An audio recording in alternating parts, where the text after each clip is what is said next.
Do anything I wanna do. Do anything I wanna do. Do anything I can do anything. Welcome back, little Scorpio King. All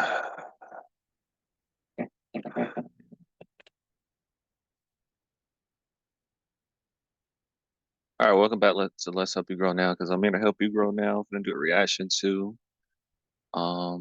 billionaires who are currently rotting in jail. So that goes to show you, doesn't matter how famous you get, how rich you get, you're not untouchable. Free all these people, because I don't wish jail or anything on anyone. This is just a reaction video I'm doing, just to show you different stuff. Just to show you different stuff. So let's go ahead and get to it. Let me speed this up because I do not want to be watching this forever. You feel me? $12.6 billion drug empire dismantled, and a $43 billion crypto mogul spending nights behind bars. These are the 10 billionaires currently rotting in jail. Number 10, Alan Stanford, the 110-year sentence. A name that used to symbolize success and prestige in the world of finance. In the early 2000s, Stanford was living a life that most people could only fantasize. Just think about it. You worked all your life to get a billionaire just to rot in jail. It's crazy. Like, fantasize about. He owned private jets, luxury yachts, and even cricket teams. He transformed his Stanford International Bank in Antigua into a billion-dollar enterprise, attracting clients from all over the globe with promises of high returns. The island was practically his playground, where he hosted grand events and rubbed shoulders with politicians and celebrities.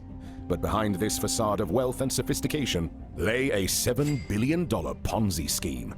For over 2 decades, Stanford convinced investors to buy fraudulent certificates of deposit, ensuring them that their money was safe and growing in the Caribbean. But in reality, Stanford was using his new investors' money to pay off earlier investors, a classic Ponzi operation.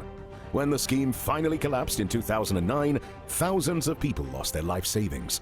In 2012, a U.S. court sentenced him to 110 years in prison, making it one of the harshest sentences ever given to a financier. During the trial, Stanford remained defiant, denying any wrongdoing and blaming the collapse on a global conspiracy. His refusal to take responsibility likely played a role in the judge's decision to impose such a severe sentence. Today, at 74, Stanford spends his days in a high-security prison, far removed from the luxury he once enjoyed. He's been ordered to pay nearly $6 billion in restitution, but many of his victims still haven't seen a penny. It's a tragic tale of deceit and a stark reminder of how quickly a golden empire can crumble. Now, Stanford's Ponzi scheme might have destroyed thousands of lives, but at least he didn't have to dig tunnels or dodge hitmen to stay free. This next billionaire did all that and still ended up in a cell. Meet Joaquin El Chapo Guzman, the drug lord who ran his empire like a Hollywood thriller. Number 9, Joaquin El Chapo Guzman, the drug lord's downfall. From white-collar crime, we shift to the violent underworld, where El Chapo's story is one of power, violence, and a relentless pursuit of dominance in the drug trade. As the head of the Sinaloa cartel, one of the most powerful drug trafficking organizations in the world, he orchestrated the shipment of hundreds of tons of cocaine, heroin, methamphetamines, and marijuana into the United States. His cartel is believed to have controlled up to 25% of the drug flow from Mexico to the US at its peak. El Chapo's ability to evade capture made him a legend in the drug world. In 2001, he famously escaped from a high-security Mexican prison by hiding in a laundry cart. And when he was recaptured in 2014, he managed to pull off an even more spectacular escape, this time through a mile-long tunnel that opened right into his prison cell. But by 2016, the Mexican government had had enough, and under heavy pressure from the US, extradited him to face justice on American soil. In 2019, after a sensational trial in Brooklyn that exposed the inner workings of the cartel, El Chapo was found guilty on all counts, including drug trafficking, money laundering, and engaging in criminal enterprise. The court ordered him to forfeit $12.6 billion, money he allegedly made for his drug operations. Today, he's serving a life sentence at ADX Florence, a supermax prison known as the Alcatraz of the Rockies. It's a far cry from the vast wealth and influence he once wielded, and even his family's attempts to help him escape again have been in vain. El Chapo went from being one of the most feared men in the world to living in total isolation, a cautionary tale of how absolute power often leads to absolute downfall. But not all billionaires need guns and drugs to wreak havoc. Some exploit the powerless in the shadows. Up next, let's unravel the dark secrets behind Prakash Hinduya's luxury life in Switzerland and the workers trapped beneath it. Number 8. Prakash Hinduya, the cost of exploitation. He was one of the patriarchs of the wealthy Hinduya family and enjoyed decades of luxury and power before his legal troubles caught up with him. Prakash and his family built an industrial empire with interests ranging from information technology to real estate, earning them a net worth of about $20 billion. But in 2023, Prakash's reputation came crashing down in a scandal that involved the exploitation of workers at his lavish Swiss villa. Prakash, along with his wife, son, and daughter-in-law, was accused of mistreating domestic workers who were brought over from India. These workers were promised better lives, but what awaited them was a grim reality. Their passports were taken away. They were confined to the villa, working up to 18 hours a day for meager wages deposited in Indian banks. Wages they couldn't even access while in Switzerland. The workers described a climate of fear, and reports revealed that they sometimes slept on basement floors, lacking basic human comforts. In the court, the family faced serious charges of human trafficking, but these were ultimately dismissed, and they were convicted of exploiting the workers instead. The judge handed Prakash and his relatives sentences of 4 to 4.5 years each. The family's defense team argued that Prakash's failing health should warrant leniency, but the court was unmoved. Authorities even seized some of their assets, including precious jewels, as a precaution for potential penalties. It's a dramatic fall from grace for a billionaire who once enjoyed the good life in Switzerland. But what happens when billions aren't enough to protect you from national security threats? Changpeng Zhao, the crypto king, thought he could outrun regulations, until the law caught up with him. Number 7. Changpeng CZ Zhao, the crypto king behind bars. Better known as CZ, this guy was a titan in the cryptocurrency world. As the founder of Binance, the world's largest crypto exchange, CZ amassed a fortune estimated at $43 billion. But unlike some of the others on this list, his crime wasn't about violent acts or exploitation. It was about skirting the law in the high-stakes world of crypto. His troubles began when US authorities accused Binance of violating anti-money laundering regulations, failing to prevent suspicious trades linked to terrorist organizations. CZ's attitude toward regulation was famously casual. He once told his team that it's better to ask forgiveness than permission, a philosophy that didn't sit well with US prosecutors. They pushed for a 3-year prison sentence, emphasizing the global implications of his actions, especially when it came to national security concerns. Despite this, the judge handed down a lighter sentence of 4 months, acknowledging CZ's cooperation but emphasizing the need for accountability. Even though CZ is now a convicted felon, his influence in the crypto world remains strong. He stepped down as CEO, but continues to hold significant sway through close allies on Binance's board. Meanwhile, Binance itself faces ongoing challenges, with billions of dollars at stake. CZ's time behind bars might be short compared to others on this list, but it's a significant moment for crypto industry where billionaires like him once seemed untouchable. But what happens when your wealth paints a target on your back, literally? The next billionaire crossed paths with the wrong political power and paid with. But that's why I say, like, you hear people be like, well, if I had this amount of money and this, that, and they gonna do this because it's money and stuff like that, but that gets you a bigger target. And that doesn't mean you don't work hard to achieve high amounts of a success, because that's very achievable. That's why somebody who get rich or whatever, they don't got to be smart in books or anything like that, because the people that was smart in books, most of them don't have money like that. So it's like, it goes to show you. But at the same time, bro, y'all really want to be a billionaire? Because I'm gonna be real, depending on what field you in, but I'm gonna be real with you though, like, especially if you my skin color. But you really want to be a billionaire, bro, they gonna look into you even more. Because mind you, nobody's perfect. So Because somebody got $1 billion doesn't mean they're not doing skeevious shit. You feel me? It's just simple as that. With a decade behind bars, it's time to meet Mikhail Khodorkovsky. That's how I tell people. I'm a music artist, and most of y'all watching this music artist as well. Bro, you need to think about what level you want to be on. Because the higher you go, you know what I'm saying? The more eyes on you, et cetera, et cetera. And Platon Lebedev, the oil tycoons who challenged Russia's most powerful man. Number 6, Mikhail Khodorkovsky and Platon Lebedev, the oil tycoons' reversal. In Russia, Mikhail Khodorkovsky and Platon Lebedev were once synonymous with wealth and power. As the heads of Yukos, a massive oil company, they held substantial influence in the early 2000s. At his peak, Khodorkovsky was Russia's richest person, with a fortune that made him a political threat to then-President Vladimir Putin. This rivalry would ultimately seal their fate. In 2003, Khodorkovsky and Lebedev were arrested for tax evasion, a charge that many saw as politically motivated. They argued that the charges were a way for Putin to seize Yukos and silence opposition. Their trial drew global attention, with many human rights groups criticizing the Russian government's methods. But the story didn't end there.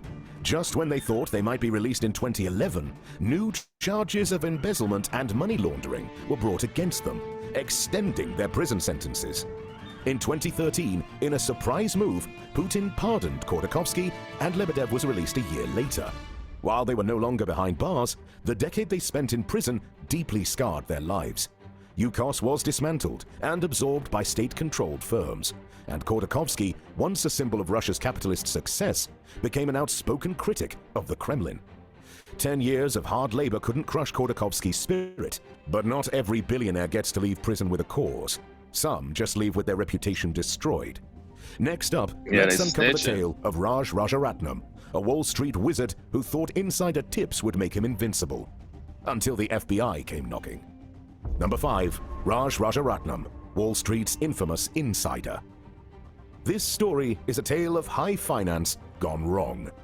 As the founder of the Galleon Group, a hedge fund managing over $7 billion, Rajaratnam was the ultimate Wall Street guy. He had the connections, the insight, and the instincts to turn massive profits. But it all came crashing down in 2009 when the FBI uncovered a vast insider trading scheme. Rajaratnam had been using a network of informants to get his hands on confidential information about companies, giving him an unfair advantage in the stock market. His conviction on 14 accounts of fraud and conspiracy made headlines as one of the biggest insider trading busts in US history. In 2011, he was sentenced to 11 years in prison, the longest term ever given for insider trading at the time. The case was a turning point for Wall Street, showing that even the most connected traders weren't above the law. But in 2019, after serving 8 years, Rajaratnam was released to home confinement under the First Step Act. And as shocking as that is, wait till you hear about the billionaire who bribed doctors to fuel an opioid crisis, turning healthcare into a deadly game. Meet John Kapoor, the man behind the pharmaceutical scandal that rocked America. Number 4, John Kapoor, the opioid crisis kingpin.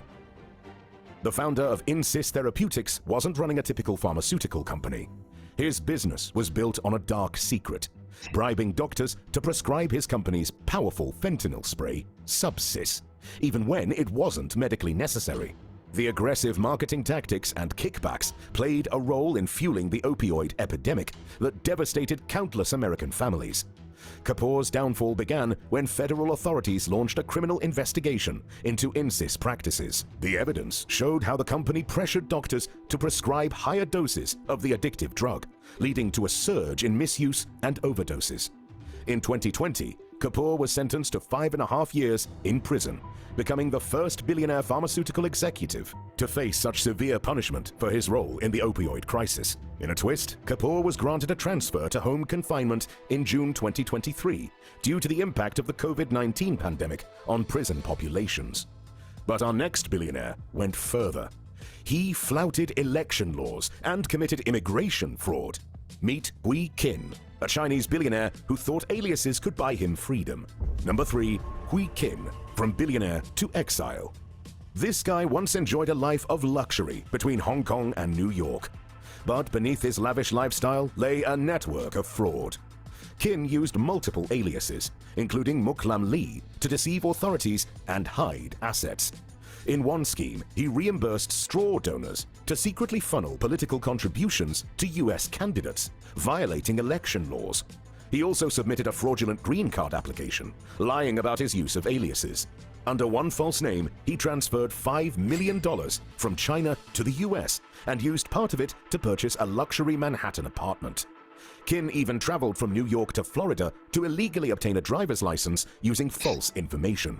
His deceit unraveled in 2023 when federal investigators arrested him, and by March 2024, Qin pleaded guilty to all charges. A judge sentenced him to 7 months in prison and ordered his deportation. Qin's days in the US are now over. He will be removed to a country other than China immediately after his sentence ends. While his fall was fueled by corruption, wait until you hear about the woman who built her entire empire off of deception. Number 2, Elizabeth Holmes. From Silicon Valley star to prison inmate. Elizabeth Holmes wasn't just a tech entrepreneur, she was the face of a new era of healthcare. With her deep voice, black turtlenecks, and comparisons to Steve Jobs, Holmes cultivated an image that fascinated Silicon Valley and Wall Street alike. Investors like Rupert Murdoch to Larry Ellison poured millions into Theranos, believing it could change the future of medicine. But behind the glossy PR, the reality was much darker. The blood testing technology Holmes claimed to have developed never worked as promised. Patients were given inaccurate test results, with some receiving terrifying false diagnoses for diseases like cancer and HIV. For years, Holmes dodged scrutiny by carefully controlling information, even going so far as to silence whistleblowers within her company. Former employees described an environment of fear, where any questioning of the technology was met with immediate backlash. The scandal finally broke when investigative journalist John Carreyrou exposed the fraud in the Wall Street Journal. By the time the truth came out, Theranos had burned through nearly $1 billion of investor money. The downfall was swift and brutal. Holmes was charged with multiple counts of fraud and conspiracy, and in 2022, she was sentenced to over 11 years in federal prison. The court ordered her to pay $452 million in restitution, but many of those defrauded, including Rupert Murdoch, never saw a cent. As of today, Holmes has only served a few months of her sentence, with a long road ahead. Her transformation from the youngest self-made female billionaire to a convicted felon is one of the most dramatic falls from grace in business history. Holmes' story isn't just about ambition, it's about how far people will go to project an illusion. But what if billions were stolen outright? You won't believe how this next woman, a Vietnamese billionaire, was sentenced to death for a $44 billion fraud. Number 1. Truong My Lan, the $44 billion fraud scandal. She began her career selling cosmetics at a market stall. I'm not surprised that as a woman being number 1. Because, you know, women, they can pretty much get away with way more than us, man, just because they're a woman. They can persuade, manipulate. And I'm not saying all women do this, but I'm just saying as far as the strength that they have. It's easy for a woman to deceive and get stuff out of people quicker and etc. than a man. You feel me? So With her mother. But after Vietnamese economic reforms in the late 1980s, known as Doi Moi, Lan seized new opportunities. She gained a vast fortune in real estate, capitalizing on Vietnam's rapid economic growth by acquiring land and developing luxury hotels, restaurants, and commercial properties. Her rise to power, however, was fueled by deep-rooted corruption. Lan's connections with influential government officials gave her access to prime state-owned land, which she got for a fraction of its real value. In 2011, she took things to the next level by planning the merger of 3 struggling banks into the Saigon Commercial Bank. Although Vietnamese law prohibits individuals from holding more than 5% of bank shares, Lan used a network of proxies and shell companies to secretly control over 90% of the bank's operations. With SCB under her thumb, Lan exploited it mercilessly. Her fraudulent loans made up nearly all the bank's lendings, and over 3 years she personally withdrew $4 billion in cash, so much that it weighed over 2 tons. Prosecutors allege that some of this cash was stashed in her own basement. while much of it vanished into a labyrinth of shell companies and offshore accounts. The scale of her deception was so insane that the Vietnamese government launched an unprecedented investigation. The trial involved 2,700 witnesses, 10 state prosecutors, and 200 lawyers. Authorities revealed that even high-ranking officials were complicit in her scheme, with a former chief bank inspector receiving a life sentence for accepting a $5 million bribe from Lan. But Truong My Lan's influence couldn't protect her this time. In a rare show of transparency, the Vietnamese government laid bare the full extent of her crimes to the public, fueling widespread anger. The Communist Party saw the case as an opportunity to make an example of her, sentencing Lan to death in 2023. She became one of the few women in Vietnam, and perhaps the world, to receive a death sentence for white-collar crime. Though the court ordered her to repay $27 billion, many doubt whether this sum will ever be recovered. Some speculate that the death sentence is the government's way of pressuring her to return more of the missing billions. Lan has denied the charges and is expected to appeal, but her fall from grace is one of the most spectacular in modern history. Her story isn't just about personal greed. It's about the dangers of unchecked power in a rapidly changing economy. Lan's case has become a key chapter in Vietnam's Blazing Furnaces anti-corruption campaign, which has already seen 2 presidents, multiple ministers, and hundreds of officials disciplined or imprisoned. Her fate now lies in the hands of the courts, but the damage she caused will haunt the Vietnamese banking sector for years to come. And that wraps up your look at the 10 billionaires whose fortunes couldn't save them from prison. But the dark side of wealth doesn't end here. For even more shocking stories, check out the dark world of billionaire wives. You won't believe what happens behind. And I'm going to check that out. Make sure you like, comment, and subscribe. Let me know what y'all think about this. And I'm not surprised that the number one was the woman. That's crazy. Let's help you grow now. Check the links in my description. And if you need help growing in your career and you want numbers like this, I got 20 million streams for 2024 in Spotify Rap. You feel me? You look me up on any app or any website that shows analytics. Just type in Little Scorpio King and you'll see all my numbers come up. So, this is not